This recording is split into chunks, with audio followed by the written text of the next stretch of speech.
This live stream brought to you by the Excelsior Citizen and these generous sponsors. The Simmons Sales Team, your hometown realtors.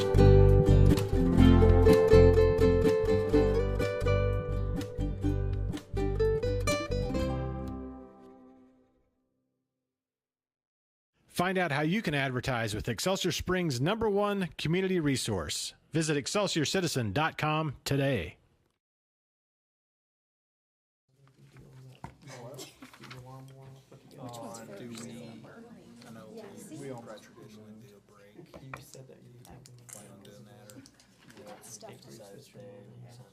I get it if there's like new members.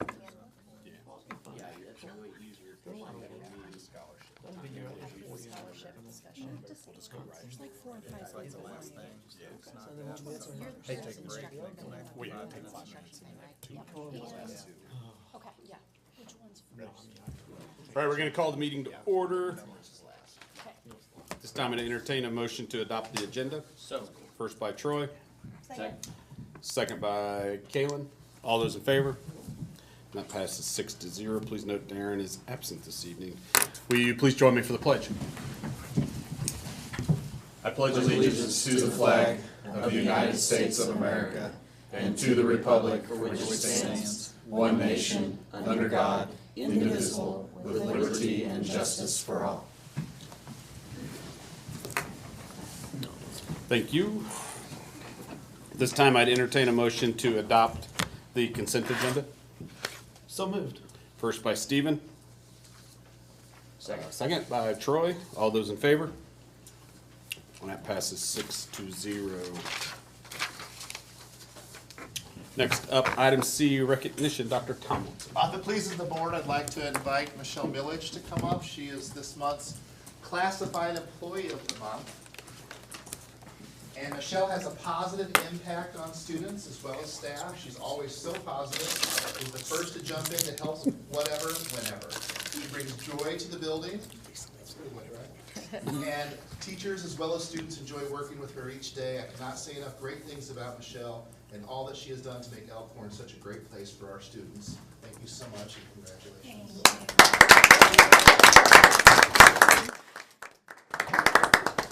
Speech. You're allocated 2.5 minutes. I just want to say thank you, and this means a lot to me. So I love Elkhorn, and I love it. Thank you. All right. We try to do this so we don't have to get right into this video, but here we are. All right, next up, MSBA delegate, Dr. Hauk. Yes, go ahead and let's cue up the video and watch Brent. You know what? I went to Tennessee and went over to the one. They go right by the Bush's Big Bean Factory. Right by. They didn't have the old truck yet. I wanted to have my picture with the old truck, but they moved it.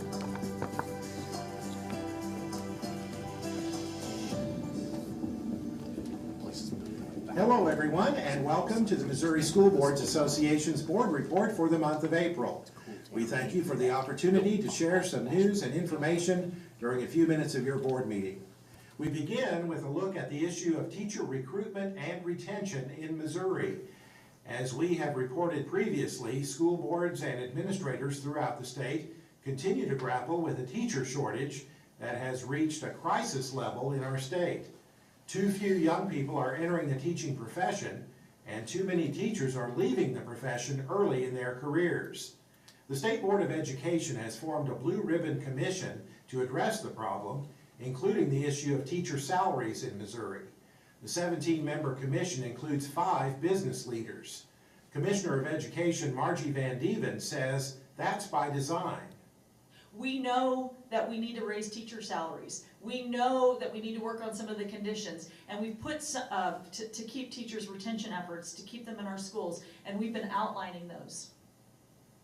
But we really need the business community to be the ones who are carrying that charge, or it looks self-serving. If we go over and say we need a teacher increase, it looks like we're trying to self-serve. This is an economic issue for this entire state, and if our business leaders can find and help find a dedicated funding source, we need their assistance in doing so.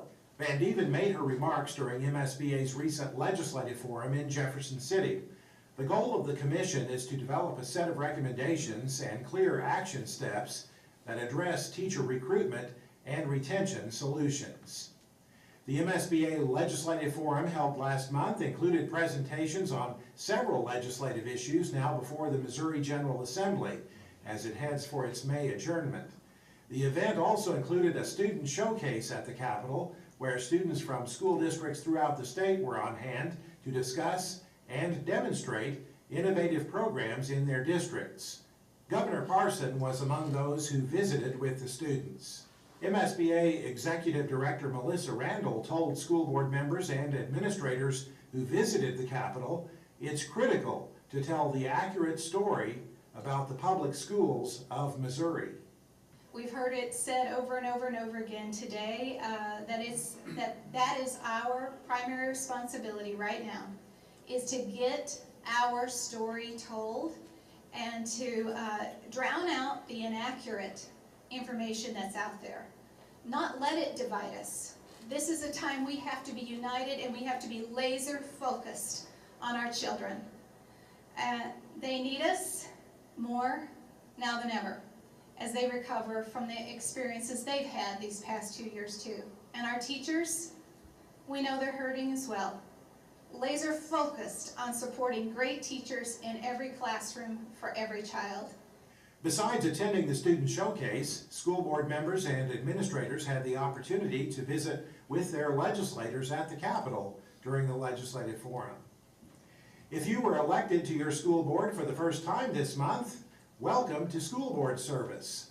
Missouri law requires all school board members to receive 18.5 hours of training within their first 12 months of service.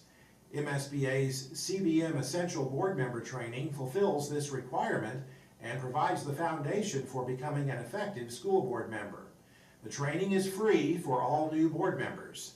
Check the MSBA website for a schedule of the training opportunities along with registration information. Make your plans now to attend MSBA's Igniting Great Ideas Summit June 11th and 12th in St. Charles. It's a great opportunity to participate in valuable leadership sessions and to connect with your colleagues from school districts throughout the state. Also, be sure your board is represented at the June Delegate Assembly to be held in conjunction with the Great Ideas Summit.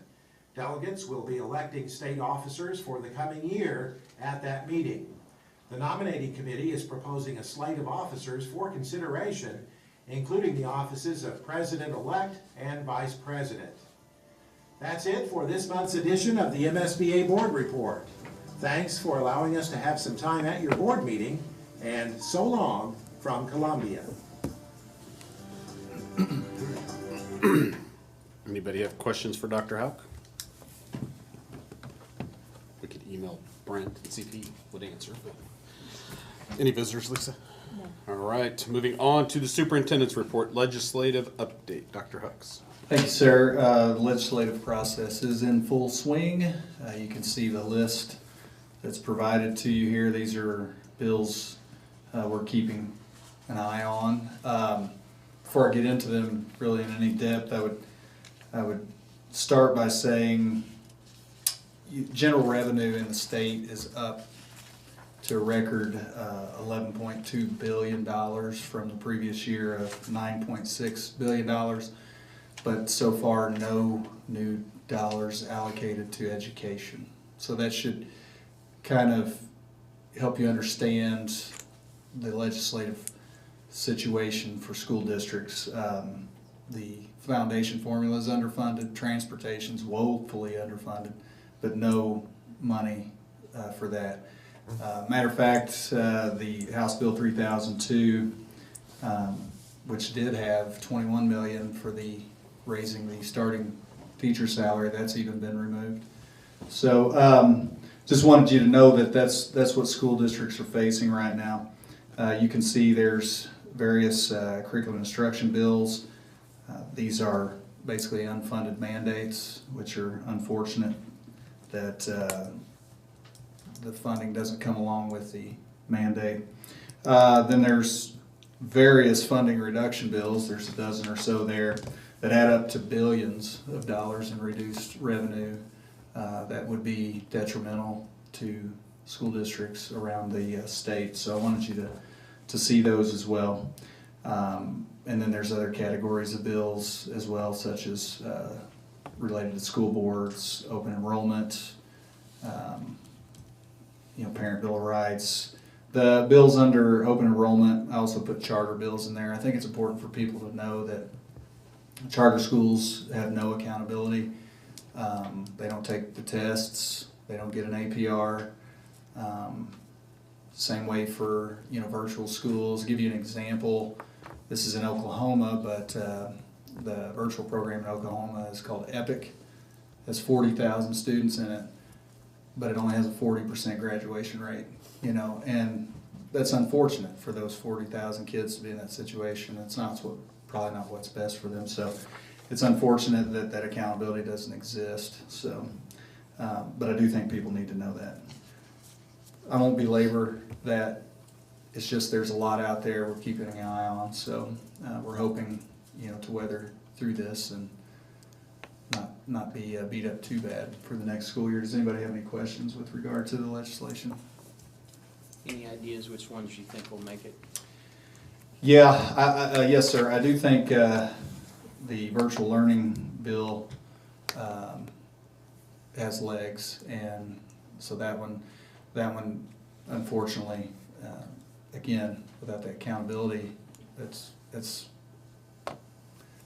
folks might choose to go there not realizing they've cut their odds of being a successful graduate of school. Yeah, for kids, that may be the worst bill on the whole list. I really do think so, and honestly, I would think parents were tired of virtual learning. So, anyway, any other questions on that? All right, enrollment update. Same thing. Numbers have been steady. The reason why they're down, Job Corps still closed, run by the Department of Labor. We have no say over when the campus opens. Instead of 350 kids, there's basically 36, and they're virtual learners, I'm pretty sure. No news. No news. So.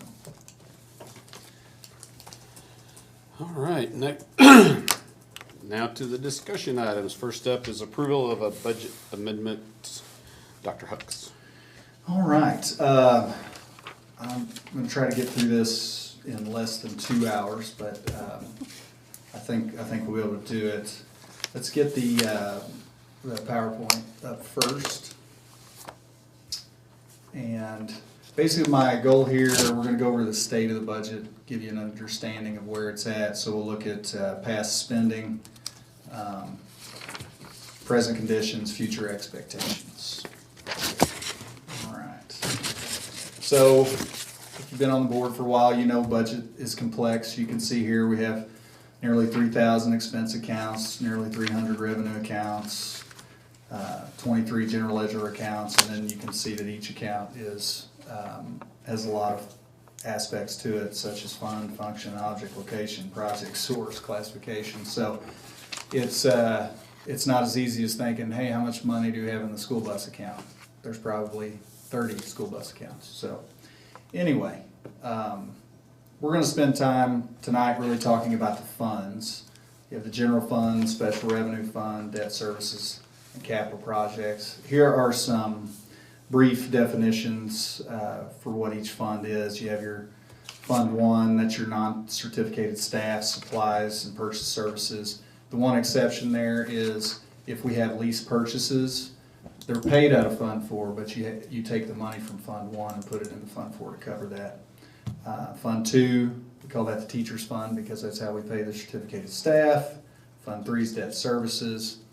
That's our principal and interest on bonds. And then capital projects, so facility improvements if we're going to put a roof on a building or something to that effect. Let's see if I can get this thing to move forward. Okay. I'm going to break it down further. We're going to spend most of our time talking about Fund 1 and 2 because that's our operating budget. And those are those reoccurring expenses. So an example, staff salary and benefits, which is the majority of the operating budget. Now, funds 3 and 4, they're important, but to an extent they take care of themselves, and I say that meaning we have money dedicated in the tax levy for Fund 3 to cover the payments on principals and interest. So that fund works itself out every year. I mean, we keep an eye on it and make adjustments where needed, but it's a solvent fund. And then capital projects, you can either choose to have capital projects or not. So if you don't have the money, you don't do that. So that fund is adjustable as well. So that's why I really want to focus on funds 1 and 2, because that's your operating budget, and those expenses cannot easily be adjusted. Those are expenses that are committed and reoccurring, and usually those expenses grow, and that could be like pay raises, like giving a step, or the outrageous inflation we're experiencing right now. And then we always seem to add stuff too. So this is where we're going to spend most of our attention. Oh, what happened there? All the way to the end. I guess I'm done. But can you go back to that slide where it was? Yeah, let me see if I can get it. Okay. So these are numbers from our past ASBRs, which is Annual Secretary of the Board Reports. So again, we're going to spend most of our time talking about funds 1 and 2, so I'm removing 3 and 4 for discussion purposes. But you'll see down there in the 21 school year, I have some numbers in red. So that's last school year. But last school year, we began having expenditures outpacing revenue, okay? Then, I'm going to go to the next slide here, if it'll let me. I don't think it wants me to do it. Anyway, so this is the current budget year. This is where we're at now. And you may recall Dr. Hain presenting this budget in June of 21. But you can see here I've also outlined in red that expenditures are outpacing revenue. And here they're quite significant. This is a deficit budget of $3.5 million for this year. That would be 10% of the budget, or if you're thinking about the 20% reserves, that'd be half of those reserves. I don't know. Okay, so basically what I've done here is I put these numbers on a line graph here. You can see in 18-19 that revenues were higher than expenditures, same thing for 19-20, but you see the lines invert there in 2021, and that's where that deficit started, and then you can see this year that deficit grow. So, I don't know where this thing should point. What's causing this? Reductions in revenue and increases in expenses. So here's some examples. Revenue reduction, we had to pay back $632,000 in summer school funding because we didn't indeed have a large summer school. And then you also see here drops in weighted average daily attendance, and that's how the foundation formula works based on that. And you can see FY19, 2735 down to 2703 down to 2460. You can see that number going the wrong direction, and we get paid based on that. And then you can see the expenditures. As I say these to you, you will recall them, but last year the district gave the staff a raise, and that equated to roughly 6%. And when operations is 76% staff, you can see how that would be a significantly increased expense. Opened a new facility, Cornerstone. We've dramatically expanded the early childhood center. And we've done things like increase sub pay, add permanent subs. Those will be reimbursed with ESSER funds though, but right now they're an expenditure in the budget.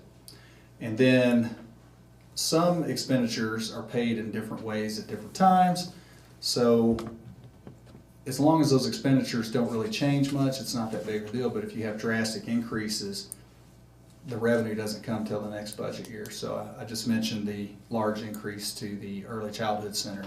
That's an example that we're working off last year's funding.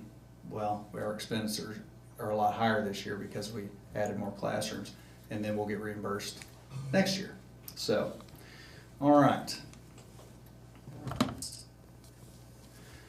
Before I go any further, I want to talk about hold harmless. This term gets thrown around a lot, and I just really want to define it for everybody so they have a good understanding. Hold harmless simply means that this district is on the old formula from back in 2006, and we're on it because if we were on the new formula, we would receive less money. So that's why we're on that formula. So within hold harmless, there's two types. There's the hold harmless where you get the same amount of money no matter what, and then there's the you get the same amount of money based on your weighted average daily attendance. Well, we're in number 2 here. You know, to be in that category number 1, you have to be a small district, you know, less than 350 kids. So Missouri City's an example of that, where ours is based on weighted average daily attendance. My previous slides, I noted that weighted average daily attendance is going down. Okay? All right. So, the nice thing about the present is you can act. You can change things for the future. So, the budget amendment I'm going to put in front of you is one that curbs expenses in this existing year and then makes use of existing ESSER funds as well as reserves. So, now, before we go a little further, I want to talk about reserve balance. I want to show you an example of how your reserve balance can go down without spending any money. So that's because reserve balance is calculated based on your expenses. So you can see here, last year the reserve balance was $8.4 million, and it was a 27.89% reserve balance on the $30 million in expenditures. That same amount is more than 2% less because of $33 million of expenditures. So I wanted everybody to note that that is why you can see fluctuations in reserve balance even though the money has not been spent. Okay? So, there we go. Yeah. So, I don't know if, are you clicking along with me? Is that what's happening? So the budget amendment I'm going to show you takes that $3.5 million deficit and adjusts it to a $1.6 or $1.7 million deficit. And that's done through identified increased revenues and reduced expenditures. So can you pull up the budget amendment document?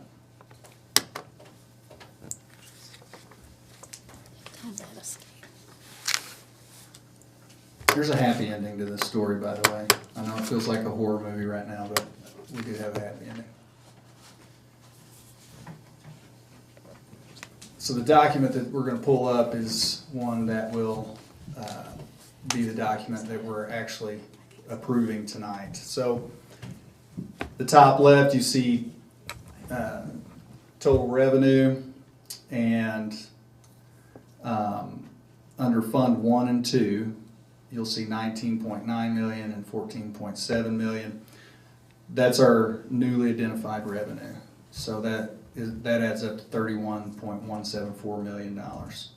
And if you scroll down kind of to the bottom of that page, you'll see total expenditures. Again, go over and looking in the columns of 1 and 2, you'll see $13.9 million and $18.8 million. That is $32.867 million worth of expenditures. So this is what I've honed in on to be our revenue and expenditures for the year. I do also want to note that Funds 3 and 4 have also been amended.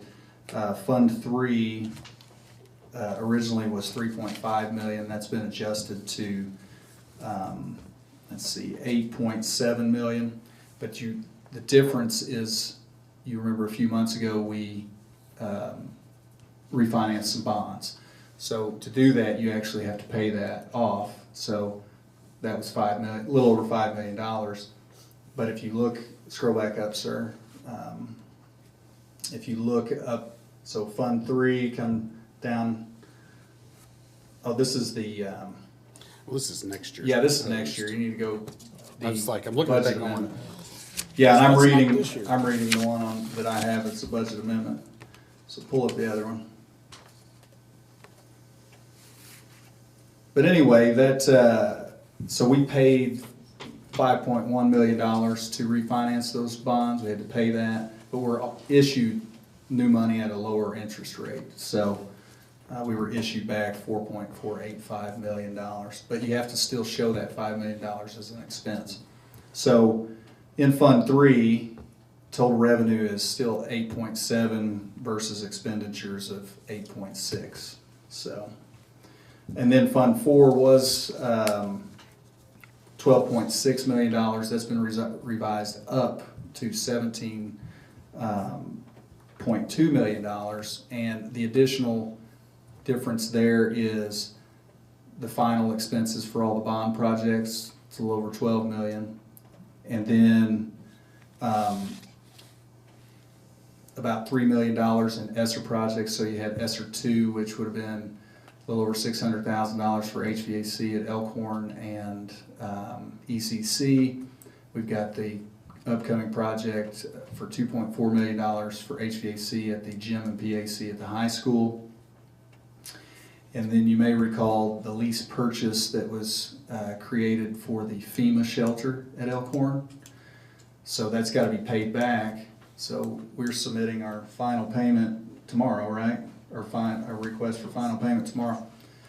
But we still have to show that as an expense, but we get the FEMA money to cover that expense. And then we also had to pay principal and interest on those lease purchases this year. So that's how that goes from 12 to 17. Is everybody good so far? So that's the budget amendment that I'll ask you to approve at the end of this presentation. I will say I would love to revise the expenses down further. It's possible that they do come down further, but if you look at the slide before you, these two data points give me some pause. So the first one, the line graph there, you see that line at the top in gray, that's last year, and then the one in yellow is this year. There's a $5 million difference in cash flow. So that indicates some expenditures going on. And then if you look over here at this table, this goes by month of what was spent last year, versus what was spent this year. And if you look in the red column, you'll see the additional amount that's been spent this year compared to last year. And each month, more money has been spent than last year. And through the month of March, almost $2.5 million more than last year. So these two data points tell me that those expenses in that budget presented to you guys in June are possibly accurate. So go to the next slide here.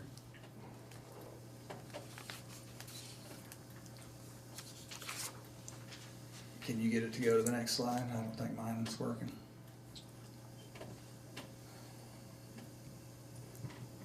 Okay, so this was a chart I showed you earlier. Go one more. This is what it has been revised to. So it's still a deficit budget, but about nearly $2 million less. So we'll call it 1.8. So obviously deficit spending isn't something you can do for long, right? You have to right size the budget. You have to aim for a balanced budget and a surplus budget if possible. So how do we do that? Well, we have to look at expenditures and revenue. So for on the expenditure side, in the operations budget, as I mentioned earlier, that's things like staffing, supplies, and services.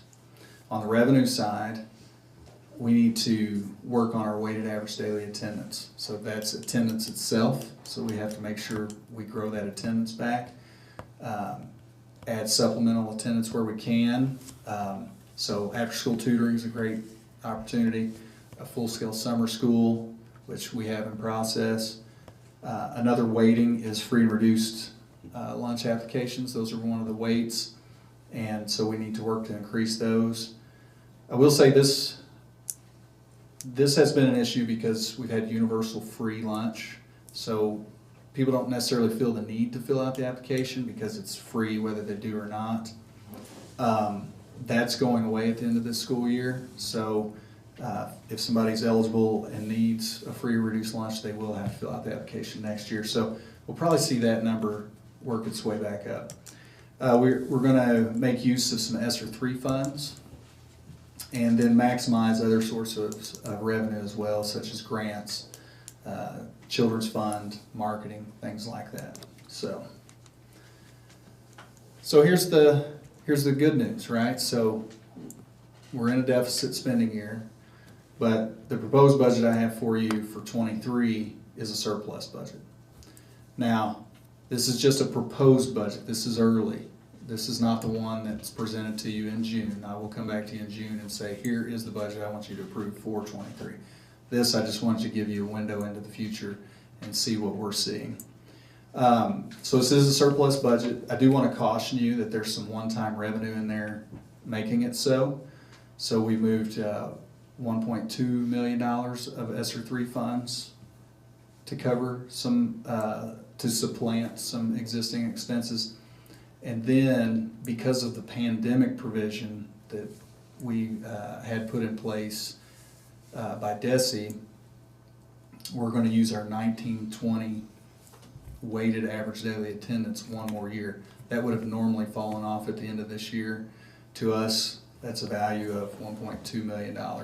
Because if we drop to our next highest weighted ADA, we would lose about $900,000 in our guaranteed payment and another $300,000 due to our lower free and reduced lunch numbers. So this is an early proposal. I hope to have a clearer picture. I think it'll continue to be a surplus even when I come to present this to you in June.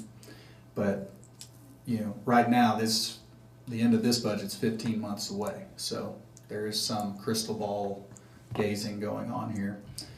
For example, Clay County Children's Fund, we've made requests, but we expect it to be approved. It's just not yet. You know, things like that we have to solidify. So I'm going to go back to this fun line graph again here. This is where we were coming into today. If you approve the amendment, this is what it changes to. And if all continues on track, you see those lines invert again, and we go back into the black for a FY23 school year. So here I'll go back to reserve balances. That's something we've talked about a lot, and the board has a goal to maintain reserve balances. So FY21 ended with 27.89%. We expect to end at 20.66% this year, but go back up to 26.17% in FY23 if that budget picture continues to clarify.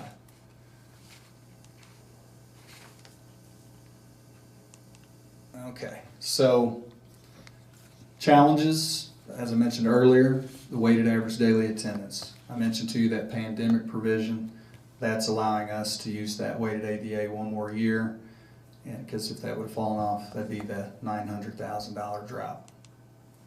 The next challenge here, free and reduced, mentioned this. If you look there, our FY20 numbers at 1431, you know, for FY22 they're 1153.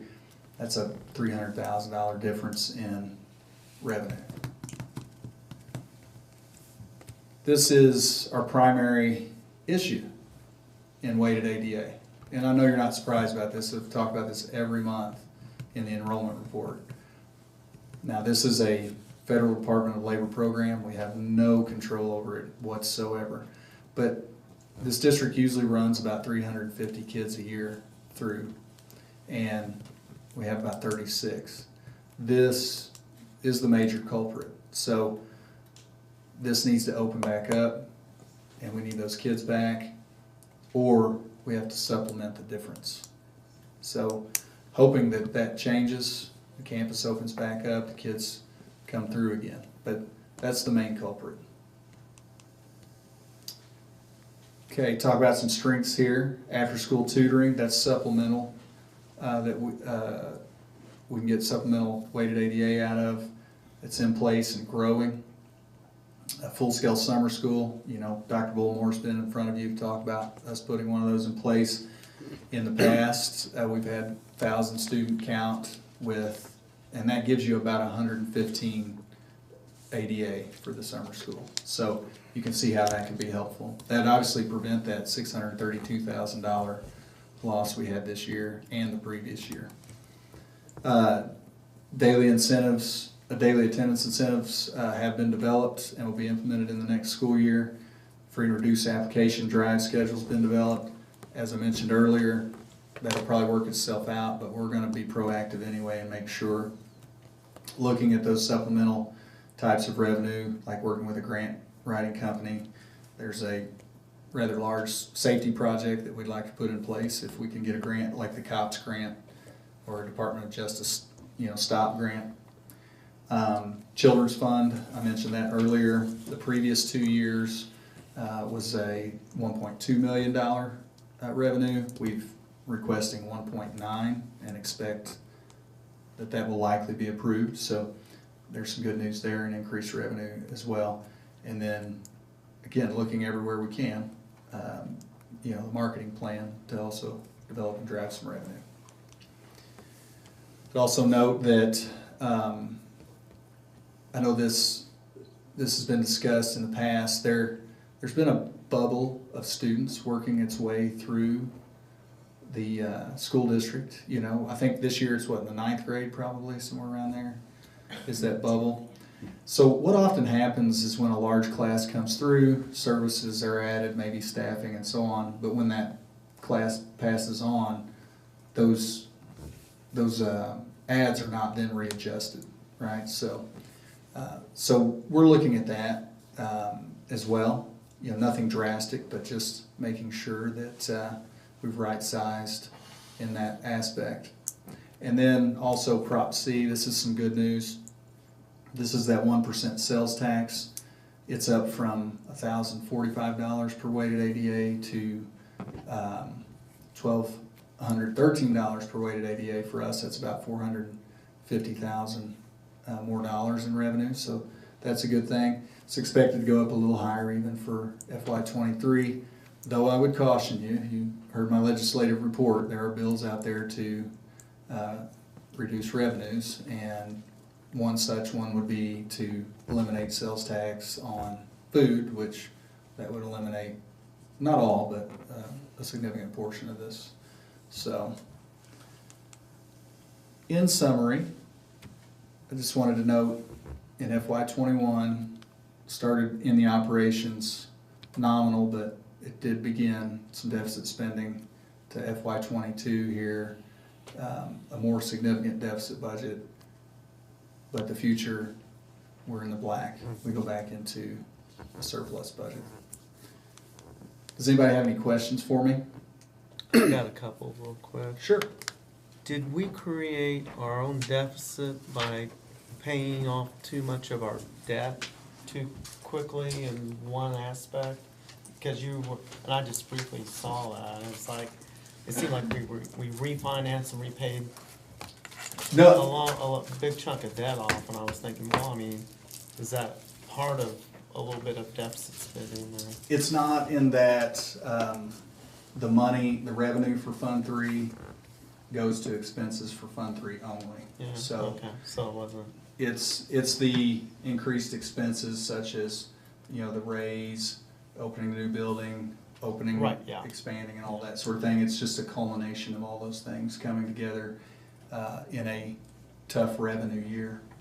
And then I do know that we've studied how the effect of Job Corps has on this. Well, exactly. That's what it is. $900,000 that we draw from Job Corps. So even though I noted 1.7 million in additional revenue compared to what was presented to you by Dr. Hain, and I'll say this, we all thought in June that COVID was over, probably things were going to go back to normal, probably assumed Job Corps would open back up and all those things. But those kids are not coming through and passing through, and so we're not able to collect the revenue on them. So that is the reason. It's that. And we do, when we pass the budget, we know it's an assumption of it is this all happening and falling into place. So yeah, there's so many moving parts, and so many assumptions do have to be made. And you have to do it so early, you don't even know your assessed value before you have to have your budget done, so you're like, Correct. you don't even know what you're gonna get before you Before spend you it. have it. You committed to. Right. Yeah, it's just a best guess. But like I said, had Job Corps open back up, this would probably be just fine. Well, that sort of Damocles has been hanging over our head for quite a while because there've been talks about eliminating that program for 20 years. And hopefully it never happens because I think a lot of kids really benefit from I mean, they're processing 5 or 6 kids a week, you know? it. I would tell you this, if it were open, enrollment would be actually higher than years past, because without it, we're almost similar to what we were last year without it. So that tells you there's more kids enrolled in our schools, but we count on this revenue, you know, to cover our expenses. So, So we either cut the expenses to wash that out. correct. And the beautiful thing is, I will tell you, I've eaten a lot of Tums since I started working on this for you, because it wasn't that long ago, there was no solution to this. There was no pandemic provision in place. And I'm not saying they listened to me. There's 518 other superintendents, one of them here. But we all screamed the rooftops like, we've got to have a bridge. And so what the pandemic provision does allow us to do is maintain the revenue from the last somewhat normal year we had so that we can fix some of these other numbers. So So COVID, we're going back to 1920 on this graph. 2019. the 2020 or 1920, yes, school year, yeah. So we should 2019, pop right? back up Yes. considerably. Yeah, and so, but that's what the pandemic provision being in place by DESE is designed to do, is to give us that bridge opportunity versus, you know, cut us off at the knees. Is it also, I mean, I know you'd have no sense of numbers, but is it safe to assume that when we reassess, that with all the building going on in town, all the renovation going on in town, that our, you know, our assessed valuation will substantially increase? So there's a lot of factors to that. Unfortunately, there's some bills out Yeah, I there know. to, Oh, yeah, I know what prov- Hancock does to us, yeah. well, there's Hancock, right? So, like, and it's backward looking. So when we got our assessment, it only went up 1.4%, even though at that time we were experiencing 6 and now 7% inflation. We did not get to benefit from that increase because it was looking at the previous year. So it is possible that by the time assessed valuation comes up again, that because of the higher inflation that had been experienced, that it would be higher. But Hancock caps you at 5. Yeah. So even if it's That's our new 7, 8, yeah. And then, but there's also new bills out there in legislation right now to allow the assessor to just decide what it should be. And so those are kind of scary because, you know, they can take away revenue. I mean, you saw emails earlier this year, the merchant manufacturer's tax has been discussed in Clay County about just reducing it. You know, for us, that's $320,000 that might go away. Now, for a school district like North Kansas City, it's $6 million that could just not be in their revenue anymore. And that's dangerous for that to just disappear. So, but again, this is a culmination of COVID. That's really what it comes down to. COVID is the source. Think about this, even our own attendance. What do we do? What was our policy? It was, if you have any symptom, stay home. That's every district. So that alone takes your attendance down. Just doing that, like, oh, you sneezed twice, we're calling your mom, right? So you got that, then you do have the kids who are out sick, and then you got like this supplemental program. We are one of 3 school districts in the state of Missouri that have a Job Corps that we have to interact with. And those other 2 school districts are having the same experience that we are. And so one of them's in Puxico, Missouri, next door to my hometown of Dexter. So, you know, we've talked several times, and that's a culprit due to COVID. And hopefully, you know, and we're not just gonna hope, we're gonna act. You saw the things we're gonna do in this presentation, but we're gonna take advantage of that bridge, the pandemic provision that's giving us for FY23 to get that weighted ADA where it needs to be so that when that pandemic provision goes away, we don't feel any substantial long-term damage. Did you, refresh my memory, I'm so sorry, but at one point, we were moving some funds around from. The 90 cents. So yeah, you've got the 90 cents, and I emailed you a little bit about that on Friday. So we knew we were going to use $2.4 million in ESSER funds to do an HVAC project. In the past, this district would often borrow the money from a bank. Well, when you do that, you have to pay the interest. And even at 1.8%, it's still $18,000 on $1 million, right? So on a $2.4 million project, just in 1 year, that's $50,000. So what we did is we moved the 90 cents over into Fund 4 to generate $2.4 million. In other words, be our own bank. Right. To allow us to fund that project. And then when it's done, we get reimbursed with those ESSER funds. Okay. But we don't have to pay $50,000 in interest. Right. Yeah. Would that money go back to Fund 4 or would it go back to Fund 1? It'll go back to Fund 4, and then going into next year, we move the 90 cents back into Fund 1. So when we do the levy again, it goes back to normal with no allocation into Fund 4. Would that help us with our deficit, moving it back? Well, for the yes, next year? yeah, because that then goes back into the operations fund. Yeah, So it's a couple million back Yeah, it'd be the other side. Exactly. which is about where we're at. Yeah. Yeah.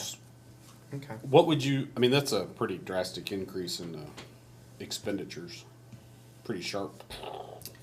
Would you, I mean, are we thinking, I'm just thinking out loud, and as my fuel bill goes up and my electric and my heating, and is that a big chunk of that? Is it supplies? Is it, where do we see that biggest?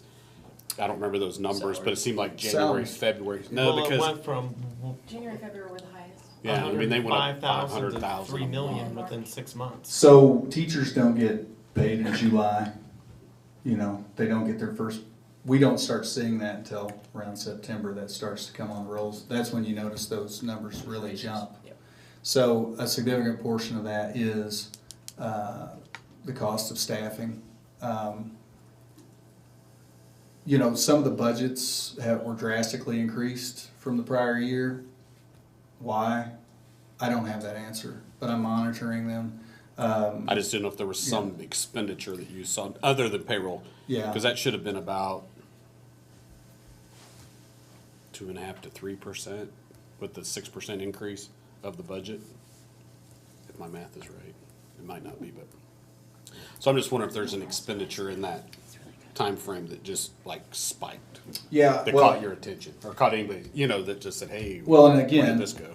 I mean, think about how much larger the early childhood program is this year than last year, right? So more staff You're gonna get reimbursed for that. next year. Yeah. But see, the Right. expense shows up here Yes, but you're with the gonna be revenue reimbursed being what for it the is next this year. budget. Does that make sense? Yes. So it's not dangerous because that's how it works, right? You spend the money, then you get paid back. Welcome to the government. That's where I was talking about, when the expenditures kind of stay nominally the same, that's not a big deal, because when you go into the next year, you're getting the money from the prior year expenses. But we grew a if- program, is what went on. Largely, right? So that's one of them as well. And the state has the funds, they're swimming in money. Swimming in money, They record high could- revenues. Yes, they could have helped us out quite a bit. What was it? No. What was it they said you couldn't increase the transportation because you didn't make a cut somewhere? Yep. Yeah. Why would you make a cut when you've got Yeah. $11 billion in excess revenue? But, you know, They definitely have 2 billion, because it went from 9 to 11.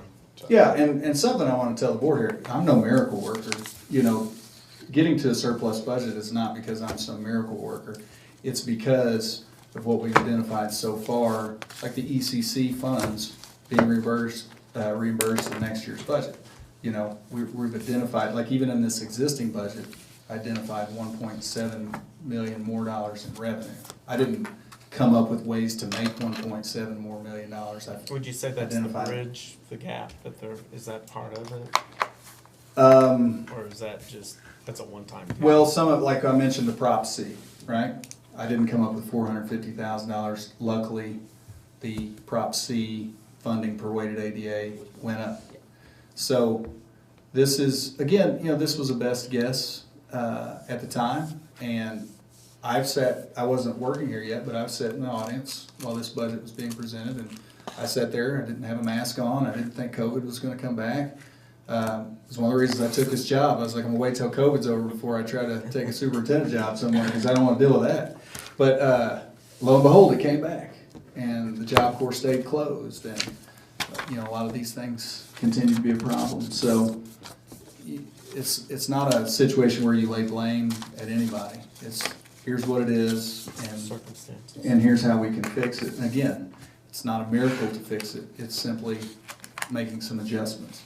And it shows the wisdom, I think, of previous superintendents who kept our reserves high, because we're probably weathering this better than a lot of districts. Well, yeah, having nearly 30% reserves is helpful in a time like this. So with that in mind, I'd ask the board to approve the budget amendment as presented. So moved.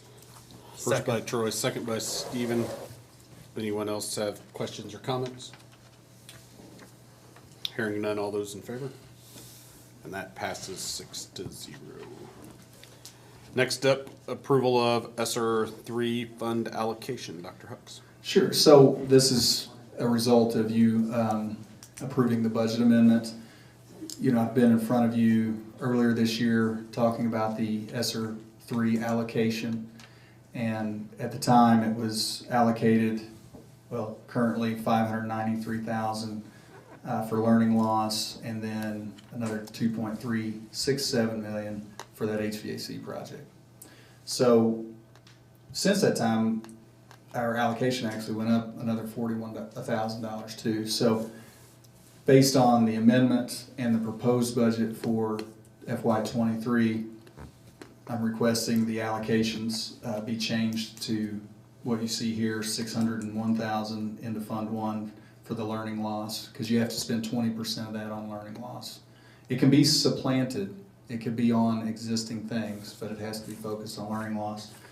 And then move $1.205 million to Fund 4 for FY23 for that HVAC project, and we will cover the remaining out of the $1.62 million. This is just a kind of bit of a shell of moving money for different uses. The reason why we do this, Fund 4, you limit what you can use that money for. It has to be on capital projects. This ESSER money you can move into practically in any fund to utilize it. And if you recall in my presentation, I noted in the surplus budget that $1.2 million is set in there to supplant existing expenditures as a precautionary measure. May not even be needed, but it's there as precautionary measure. So I would ask that $1.2 million be moved to Fund 1 for FY23. So I respectfully request that ESSER 3 funds be allocated in this fashion. So moved. Second. First by Troy, second by Rick. All those in favor? Anybody have questions? I'm sorry. Or comments? All right. All those in favor? And that passes 6-0.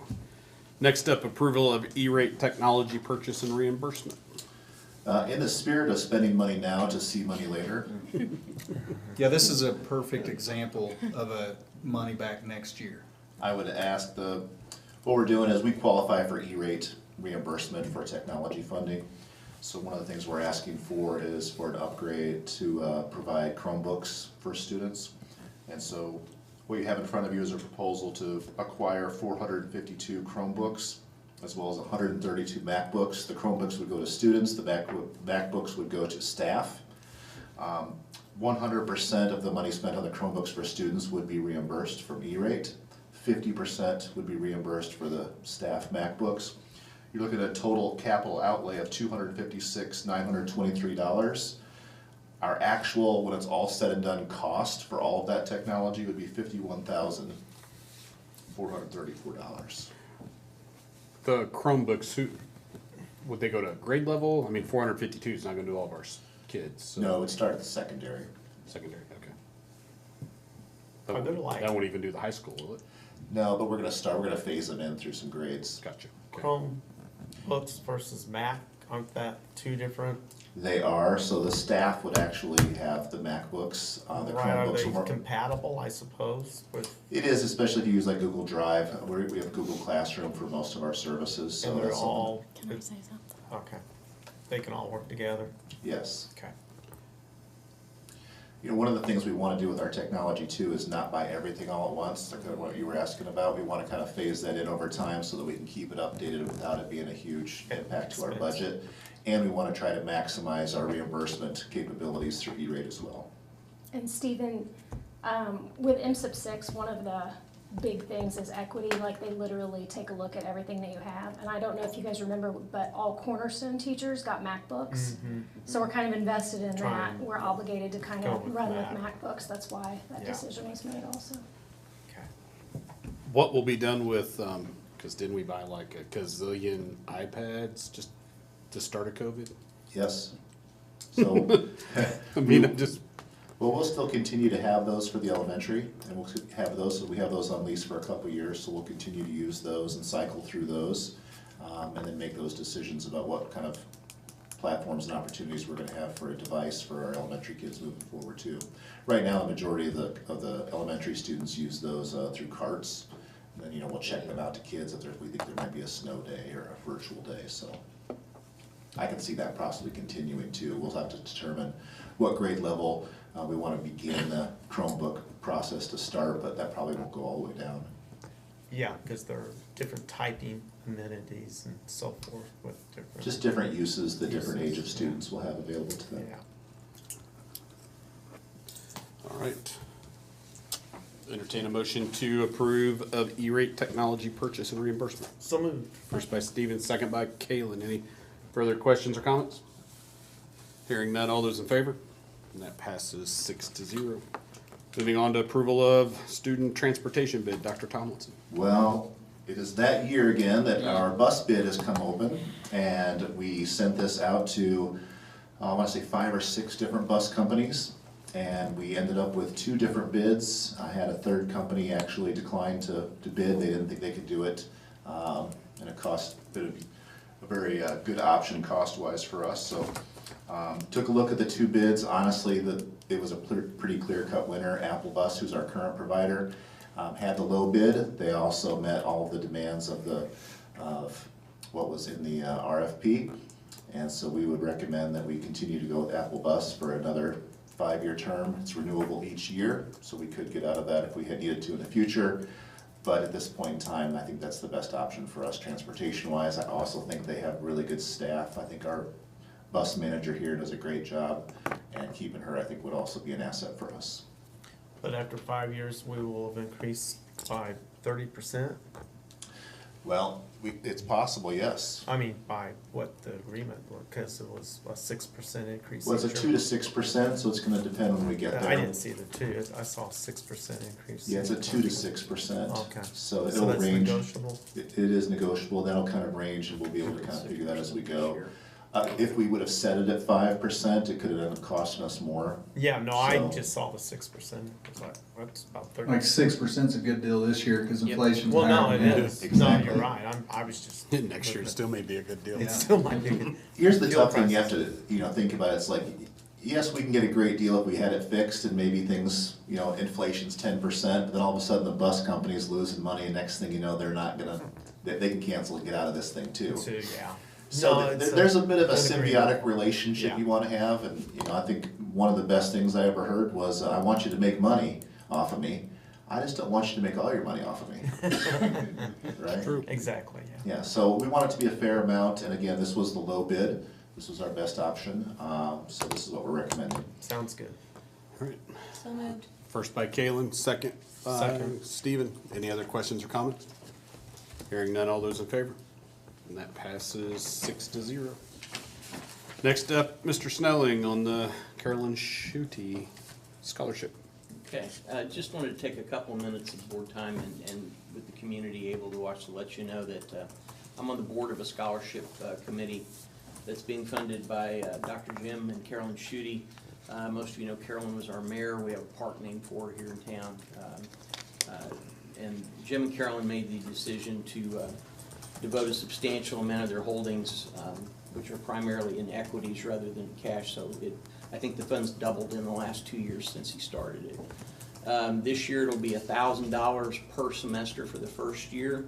The goal is within a few years, once they've transferred more of their assets into the fund, the scholarship would be $1,000 a semester for all 4 years, which is roughly what my national merit was back many moons ago. So that's a lot of money. If you're not in the scholarship business, that's a big scholarship for a kid. It's based on leadership. There will be a nominating committee at the high school, and the decision will be made by a vote of the teachers. So just want to let everybody know, if you see Jim out and about, tell him thanks, because that's a pretty amazing commitment to our kids. Thank you. All right. Next up, Dr. Miller with the approval of the 22-23 Methods of Instruction Parent-Student Handbook. Yes, it's exciting stuff, a good handbook. Anytime that there's something that could potentially come your way from a parent phone call, I like to bring it to your attention for an opportunity to discuss. Our virtual learning handbook worked very well this year, so there are no big changes of any kind. It seemed to work. The one thing that is always in contention with parents is that once you choose a method of instruction, it's good for a calendar year. So that part has not changed. Just wanted to mention that to the board so that if you do get a parent phone call in March, it's good in or out of the program for a calendar year. Just kind of wanted to point that out. We make huge staffing decisions based on that number, and in order to be able to do that, we ask that all those numbers come in May. It's especially important at the elementary level, as our own teachers provide that virtual instruction.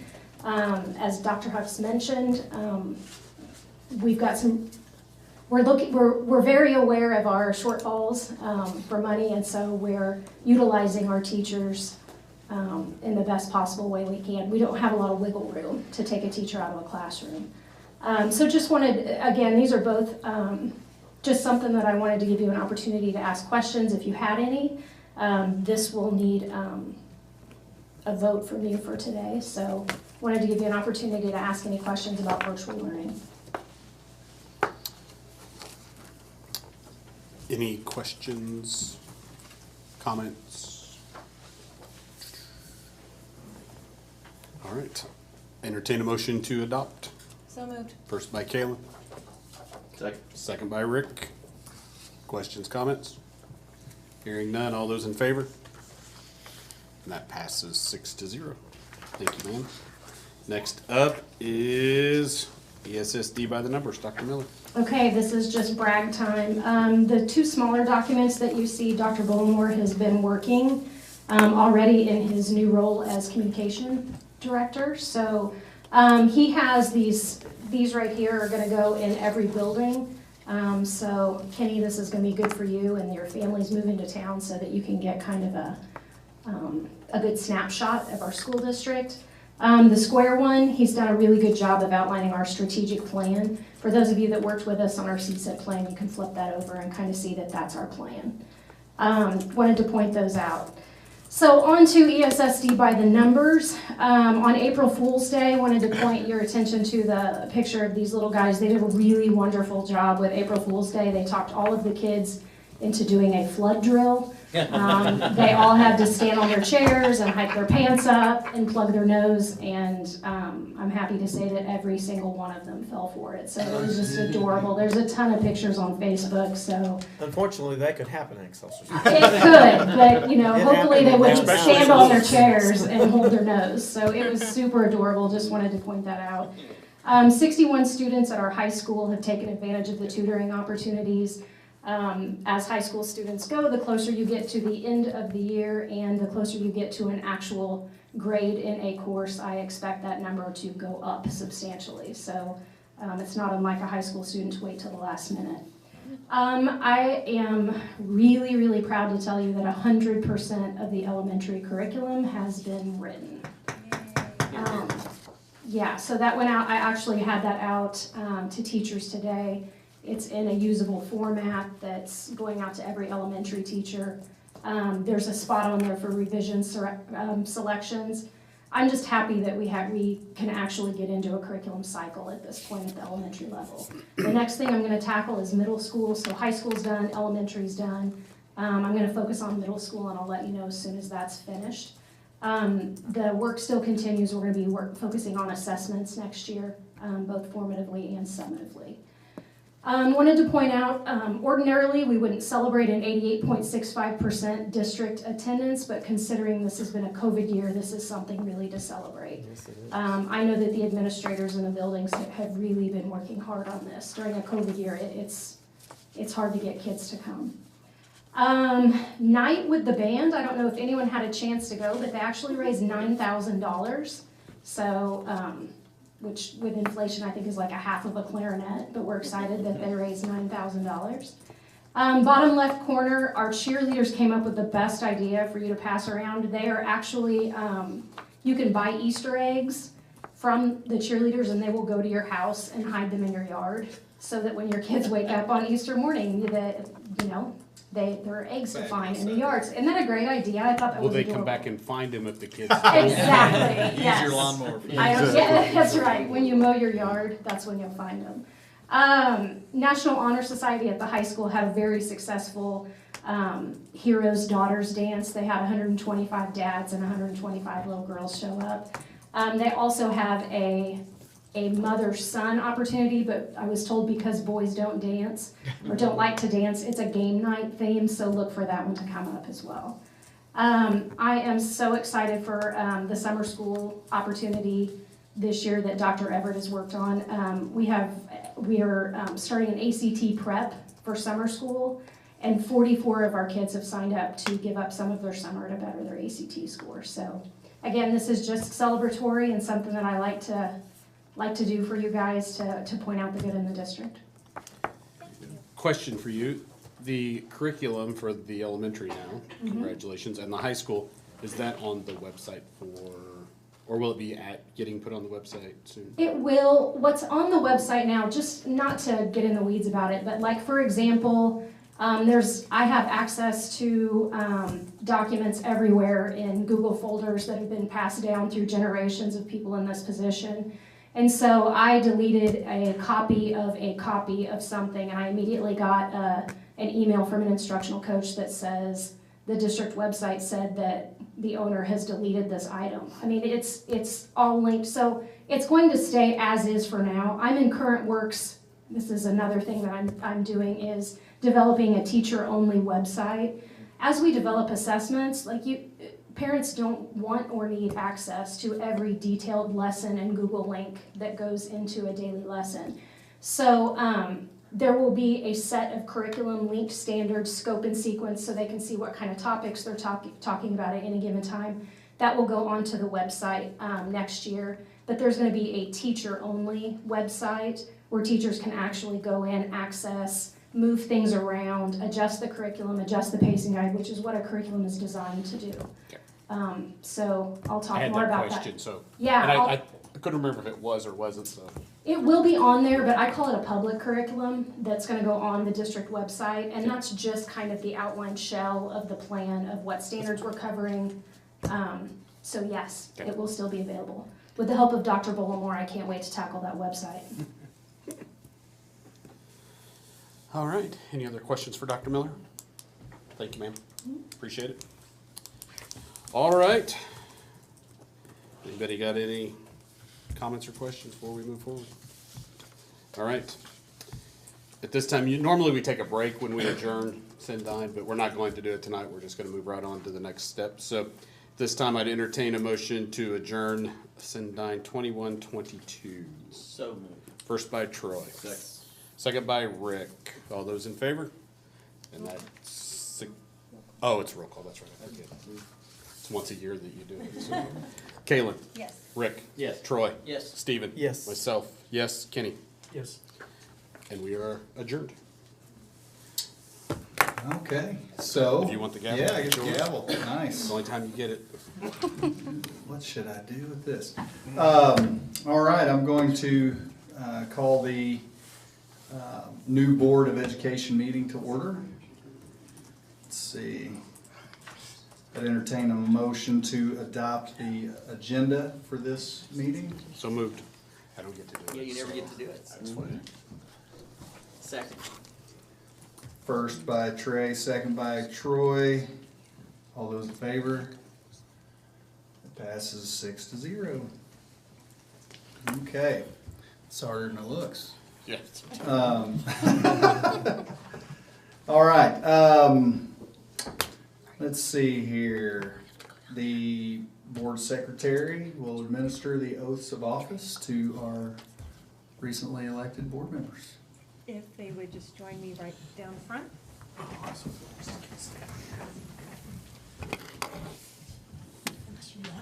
No, just when you guys back, and I will come back.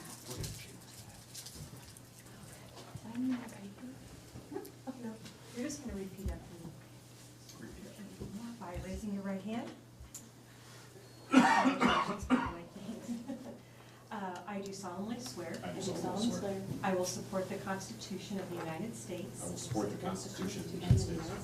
And the Constitution of the State of Missouri. And the Constitution of the State of Missouri. And I will faithfully. I will faithfully. And impartially discharge. And impartially discharge. The duties of school director. The duties of school director. In and for the Excelsior Springs Board of School District. In and for the Excelsior Springs Board of School District. Somewhere in there. County of Clay. County of Clay. State of Missouri. State of Missouri. To the best of my ability. To the best of my ability. According to law. According to law. Congratulations.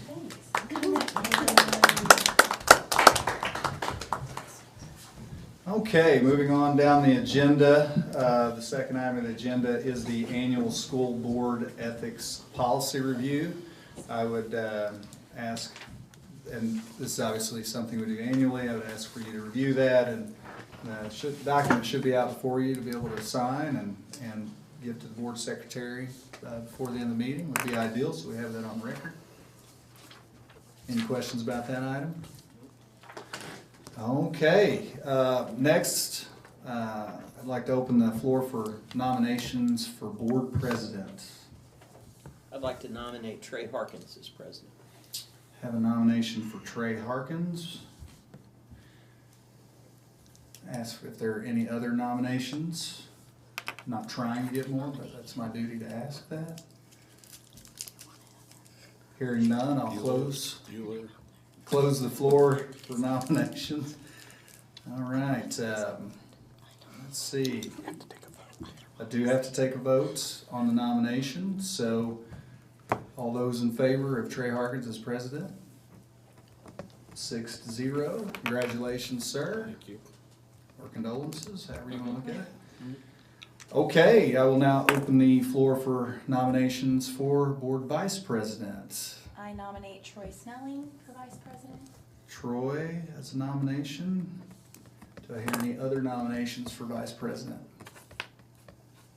Hearing none, I'll close the floor for nominations and ask for a vote for Troy Snelling as vice president of the board. All those in favor? 6-0. Congratulations, sir. With that, my journey in this process comes to an end. You didn't even use it. I know, but it was nice to have it near. It just, that was close. I thought about hitting you in the hand with it, but I didn't. Please do. All right, at this time, we need to entertain nominations for board treasurer.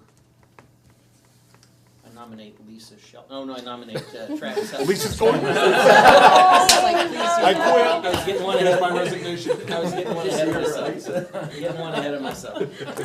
I nominate Dr. Travis Hucks as treasurer. I'll second that. First by Troy, second by Steven. Any other nominations?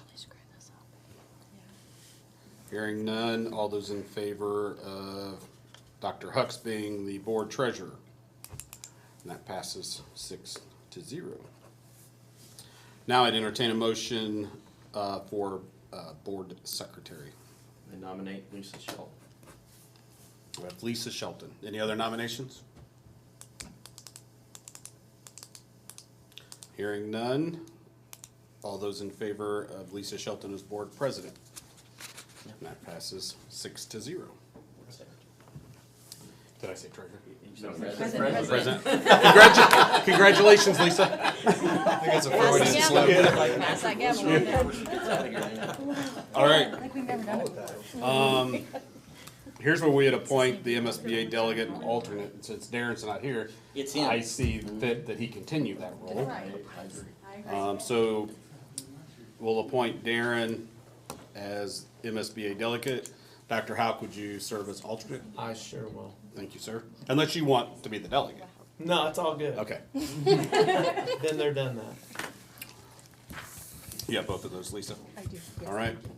Any new information since we last met last month? All right, hearing none, entertain a motion to adjourn the meeting. So moved. First by Stephen. Second. Second by Kaylin. All those in favor? That passes 6-0. Have a good night. Thanks for coming out. See you later. Oh, pass me Yeah, your pass these. You got 'em. ethics.